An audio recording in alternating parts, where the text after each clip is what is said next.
Now arriving at day 14, Ghislaine Maxwell. Was that it? Could you please give us your name? Ghislaine Maxwell. Could you please? Ghislaine Maxwell. Could you please give us your name? Ghislaine Maxwell. Ghislaine Maxwell. That was very good. It's the double. Because It's it's the always double. like, It's the double. J in 3 minutes. Yeah. 3 car, L in 2 minutes. God, you would be 1 car, M in 9 minutes. You're incredible at this. Here's my thing. I have a question. What? What is all these New York people talking with bing bong? I don't know. What the hell are you talking about? This is like a whole thing now. This is like a viral. It's like fake viral slang that they're always like, oh, it's like bing bong, like the subway. It's like the subway doesn't go bing bong. What? The subway is Liz. I mean, it does, but it doesn't sound like bing bong. Liz, it's so good to be recording with you again. Just checking, have you gone to like a doctor since you've been sick? Like, is it? You sound kind of feverish. Take some quinine. Oh my gosh. I don't know what the hell you're talking about. No, I ride around here. I ride around here like a satrap with my, as a podcaster here in New York. I go on a elevated chair with 4 of my catamites. You're only on those like disposable scooters that you Uber or whatever. No, I rent an entire sleigh full of the disposable scooters or those little guys, and then I attach them all onto my, of course, my sleigh, and then I just sort of drive around the city like that. I can't believe someone was like, "Let's make an Uber for scooters." I hate it. Worked. It's so it awful. Worked. It worked. It worked till it didn't. No, it's still. It's no. Here's the thing with the scooter thing. There was a big backlash at first. Subsided. That's what always happened, and then everyone just absorbed. They're like, "Well, this is life now." You know what? You don't have to take it, people. You don't have to take it. Stand up to big scooter. I'll be real. If you're a grown man riding a scooter and you're not Italian, that's a different kind of scooter. I know. It's a different kind of scooter, different kind of grown man. It's you gotta balance it out or something. You gotta, I don't know, kill dogs. Well, see, the Italians balance it out where they've got the scooter, which you're like, ooh, but then it's like a kind of muscle scooter, and you're like, oh, and you're like, oh, I'm a grown man, and you're like, and they're like, but I live with my mother, and you're like, oh, yeah, it's all about balance. Yeah, it's true. And speaking of balance, today, Ghislaine Maxwell was declared. What? But more on that after we introduce ourselves. My name is Entrepreneurial. I'm here to teach you about how to diversify your income streams at the Southern District of New York Thurgood Marshall Courthouse. You can sell Adderall. You can wait in line. You can pretend to be a member of Ghislaine Maxwell's family and give interviews to Netflix. Any of these things, you can make a lot of money, and I did all those things today. We're going to explain it in this episode. Belden. I'm Liz. We are, of course, joined by producer Young Chomsky. You are listening to TrueAnon. And before I let Brace cut in with what happened today, I want to say that now you just like planted in my brain, this new character. Entrepreneurial. He's a rise and grind rapper called Entrepreneurial Technique. Yes. Oh, there we go. Yeah. I got to be real with you guys today. I walked away from Southern District, New York, 3 racks today. My pocket's bulging with money. Yeah? Yeah. You playing dice with the Marshalls? I'm not playing dice with the Marshalls, baby. We're talking New York Times expense account. I want $800 from New York Times crime reporter who will remain nameless. But let me just say, Entrepreneurial is feeling like he can make some new investments. I gave a lesson on drop shipping in courtroom 506. The IT guy was kind enough to let me use after teaching about drop shipping, in exchange, he let me use the screens in there. It was the CCTV really broadcast. Mm-hmm. Take to the mic. But today there was a lot of something that I'm used to when people I'm used to people doing when they're trying to make up their minds as to whether or not they should call the police on me for being in their house, which is deliberation. But silent deliberation. No one saw Yes. any of it. So what happened was, like we were saying last night, they send the jury out, and then we wait. And wait, you did. Nothing happened. No. The highlights of my day, I got there like a fucking chump early as usual, like 8:30, 8:40, which is actually would be late That's if it was a good. Yeah, court that's day. normally late. I feel like Not- tomorrow you should come in at 10. I feel like that too, but what if? So Well, we'll talk about their hours in a little bit. Yeah. I walk in at 8:45, and then I'm like, wait a minute, the jury isn't even here until 9:00. Yeah. Why am I here? There was 4 people in the courtroom. Or Who was there? there was that like white-haired, really serious ABC guy. You know what I'm Oh, talking yeah. about? Mhm. And He's a professional. that guy's he smokes cigs, and so Interesting. he's a real deal. Mm. And then I don't know, just a few other like random those British people that are always there. Oh, they're always there. And suits every day. Not less of the suit guys were there. Oh, One of the okay. suit guys was there, but not Interesting. most of the suit guys weren't there. But I was like, well, these guys are here. Maybe. Which, to be fair, I know. appreciate. I think you should wear a suit every day. Yeah, I've been wearing Male a suit and female. too. Tuxedo, Canadian style. I actually have stopped wearing denim shirts and pants to court because too many people were commenting on it. Oh. But basically nothing happened until I would say 10, 11 o'clock. We get some notes. We got a note. And the note was asking, I think this actually happened at like around 10 o'clock, was the everyone came back in, the judge came back in, defense, prosecution, and then they were delivered a note, the judge was delivered a note by the jury, just dropped my jewel, asking for Annie, Carolyn, and Jane's testimony, notably not Kate's. Well, makes sense. Yeah. And we were told that there had to be some redactions made to those, presumably because in the transcript of them being deposed, their sidebar is included in that, and maybe they can't see the sidebar. I don't know exactly what they have to redact. That would make sense. They have to redact stuff. And things that were objected, like sustained objections that need to be out of the record. I'm assuming so, yeah. Guess how long that took? 4 hours. On the money, baby doll. Really?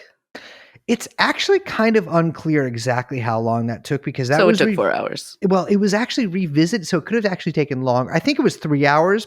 That's what we heard, but we revisited it at 4:55, actually 5 o'clock when the jury was brought back in. And the way that Judge Nathan was talking about it, it's like the testimony actually still had not been delivered to the jury, but that's unclear. I'm going with it has been delivered, and maybe her tenses were just all fucked up. Maybe it was partially delivered. I don't know. So I'm stupid because I am like, wow, they didn't have that to begin with.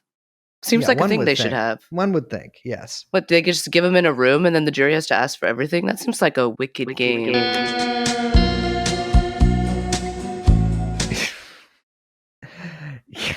Yes, it does. Yes, it does. I don't know why I went there, but it does. Now, I have Yeah. a question, Brace. What's happening, baby doll? So I read on the internet, on the interweb, that there was there's your another first note. mistake. Mhm. And I don't know if it was attached to that note or if it was a separate note. Separate note. Okay. Where they asked to see, and they said this incorrectly, Carolyn's deposition from 2007. Now, I want to do a little divining here. A little baseless speculation, as I'm wont to do. There is no, first of all, there is no 2007 deposition, correct? Yeah. But there is a 2007 302, which is the notes taken by the FBI from what they wrote down of what Carolyn told them. Yes, this was actually I don't think we really went into this during our episodes on the day that this was sort of discussed, but Mm. this actually came up quite a few times during the trial.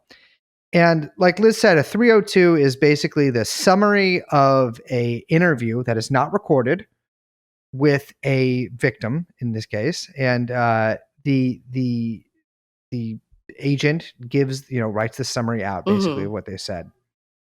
Now that was not entered into the record. Right. It's 302 not. I don't think 302s can be even. I honestly don't know. It does seem like hearsay because they Yeah, are yeah, yeah. inexact, and Totally. that was a big point of contention during the trial. Is that this is a summary, and so it's not Right. actually it's And not what you said. listeners might remember that Carolyn, frequently when the defense was asking her why she was contradicting what she allegedly told the DOJ in 2007, she said, "That's not what I said. They wrote it down wrong." Right? "That's not what I said. That's not what I said." For example, she said that when she said that she got um, a number from the telephone book, what she meant was like the little black book, like an address book, a personal address book, not like the, I don't know. The white pages, yellow Yeah, pages. the yellow pages. Thank you. Wow. Forgot Yeah. that one. Well, your brain's cooked, baby doll. I know. So your brain's cooked, not hers. So yeah, that was a big thing because also, and John Sweeney actually pointed this out to me earlier today, is that in that 302, I believe it says that there was another person, which would be Ghislaine Maxwell, who had an unidentified accent, and Mm. what he pointed out is like Carolyn is not saying that this is an unidentified accent. The FBI agent is saying that she could not accurately, with 100% accuracy, identify this accent. Right. There is a distinction there because it's obviously Absolutely. Ghislaine. There's nobody else with an accent that would be calling her. So, but what that says then, why would the jury want that? Well, Or not the jury, at least one juror, because it can just be a single juror that's passing a note, to be clear. So with that, I mean, obviously we don't know exactly why they wanted it. But that 302 was referenced several times in cross-examination of Carolyn. Probably something to do with that. However, it was not, like we said, admitted into evidence, so they actually cannot have that. No, yeah, but what I mean is, I think that if someone's asking for it, they have doubts about the consistency of Carolyn's testimony, and that's what they want to examine. Yeah, exactly. And Carolyn, I believe, did actually identify Ghislaine Maxwell in 2009 to the FBI, just a few years later. And so, it's God only knows. And this is actually what gave a lot of people in the courtroom, and I will not name any names here, but gave a lot of people pause, and people were like, "Oh my God, they're going to acquit her." And this is what I'm talking about. Is a lot of people, you can't really help it. The only morsels of information you get are so abstracted and so context free. Yeah, sure. Also, it's fun. Everyone loves to speculate. Exactly. That everyone's like, "Oh, this means she's going to be acquitted. Oh, this means she's guilty. Oh, they're taking this amount of time." It's yeah. They do this with everything. Everyone does this with the election. He's going to win. He's going to lose. Exactly. And so, yeah, that was sort of the big news of the day. I mean, I do think that at least it does show us that the defense, and for this taking longer than maybe some people thought it would be much quicker. I don't know.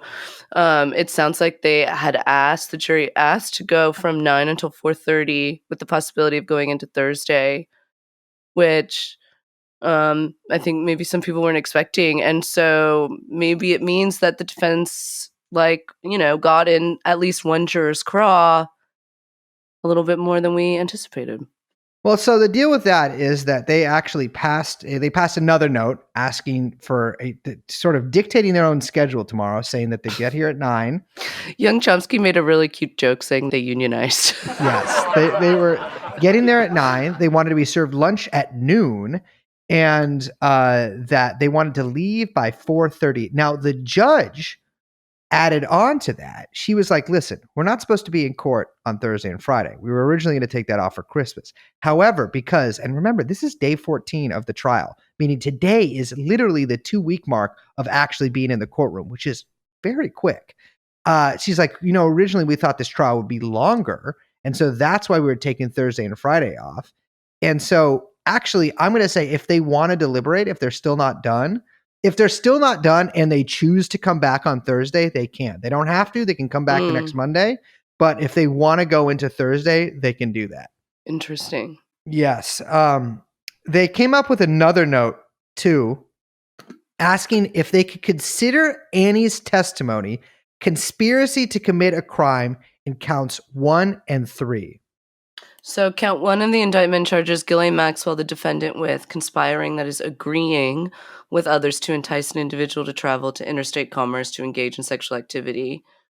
Count 1 relates to multiple alleged victims in the time period between 1994 and 2004. So they were asking for clarification on Annie for that one, correct? Yeah. They were saying that because there was a caveat sort of read before Annie's testimony where it just says the sexual acts were not illegal, Right. in New Mexico, age of consent stuff, and so it was this is actually has to do with the conspiracy counts. Yes, but and travel. In travel. And so the answer to this is yes. However, Christian Everdell was not having it and kept trying to get her to add the caveat about the other charges, saying that it can't be included with blah blah blah, or it can't be taken as she had illegal sex with a minor. Right. The judge also was not having that either, and so the note was sent back saying yes. Because that is confusing.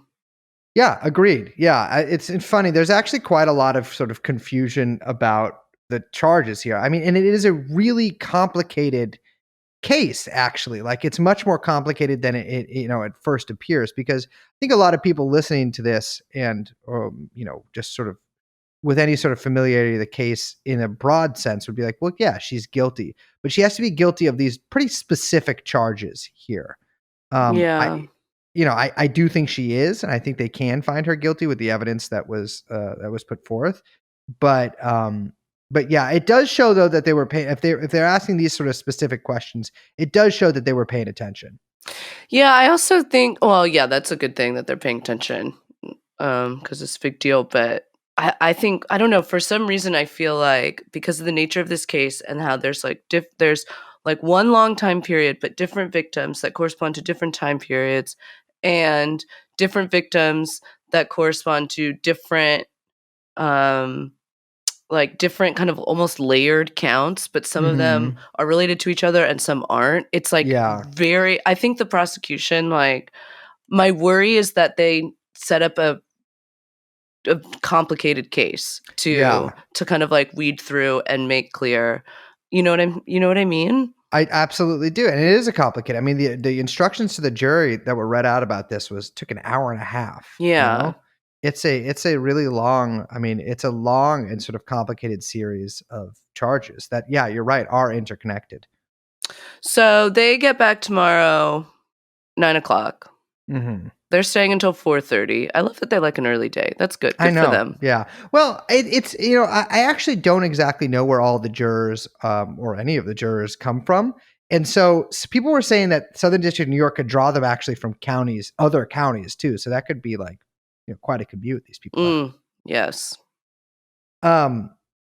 But yeah, we'll be back tomorrow. I mean, both this podcast, but also I will be back sitting in court tomorrow. Any other good gossip?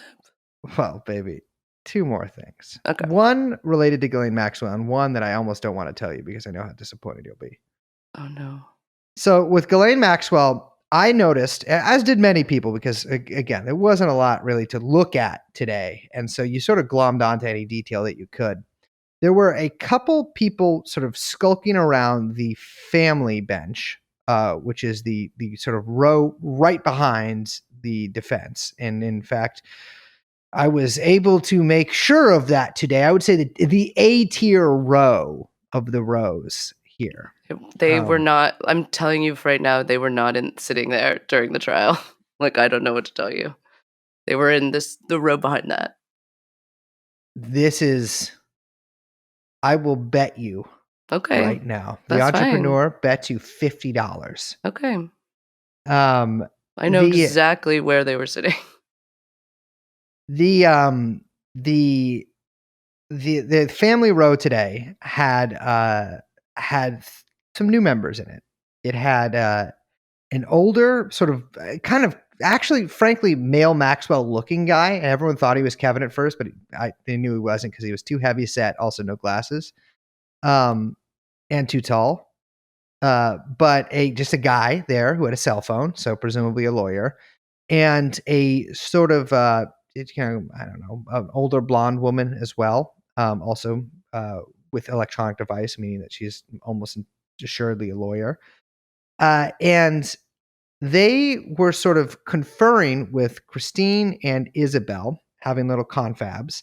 And in the row right behind them, there were three young women, I would say early 20s women, multiracial trio of women, and appeared to be paralegals or something. One of them was delivering papers back and forth. But it was notable that when the jury was actually brought in at 5 o'clock, these three women were not sitting 2 rows back, but they were sitting in the front row right behind Ghislaine. So sort of flanked by this trio of young women. And one can't imagine that was not absolutely deliberate. The other news here is that I saw Lorenzo. Really? Wait, Yeah. Steve? Well, he was referred to me as Lorenzo, but yes. Were you like, that's your kid's name?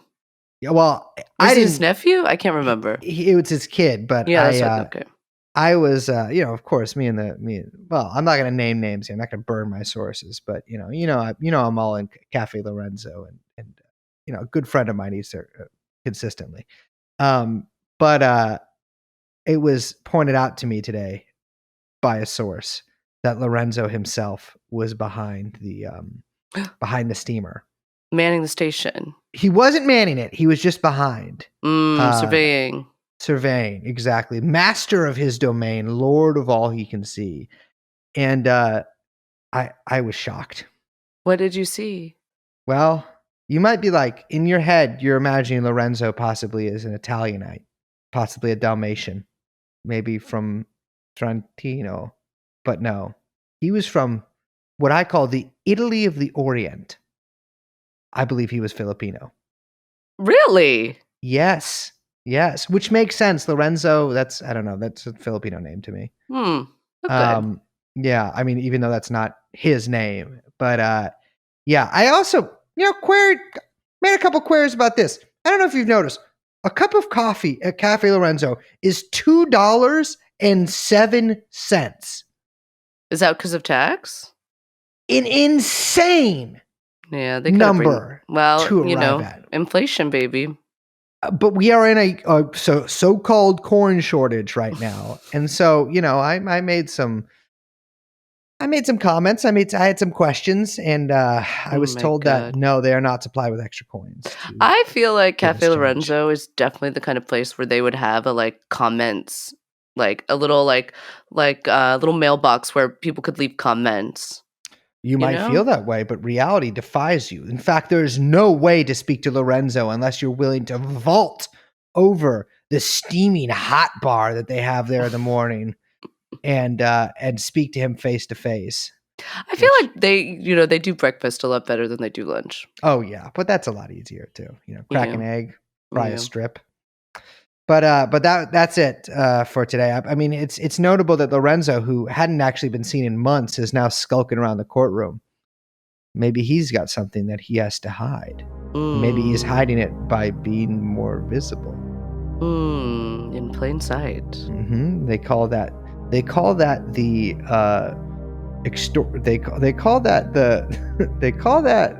what do they call that? They call that the Lorenzo's Gambit. they call that Lorenzo's Gambit.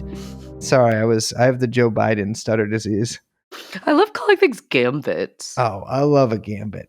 Who doesn't love a gambit? Well, presumably the people that lose on it. But here's the thing. Gambit? Gambit is just a higher form of gamble. But like a higher, platonic form. Yeah, but like, because there's no money at Gambit, there's no money involved. Yeah, like and it's not like a gambit is like a high class gamble. Like a gambit is No. you know, yeah, an idealized, Yeah, it's it's on a different plane, really. yeah. It's a gambit. And speaking of being on a different plane, if you are flying to San Francisco from Boston tomorrow, do not get on your flight. My name is Brace. I'm Liz. We are, as always, joined by producer Young Chomsky. The podcast is TrueAnon, and we will see you next time. Bye-bye. Please give us your name. Jeffrey Epstein. Please give us your name. Jeffrey Epstein.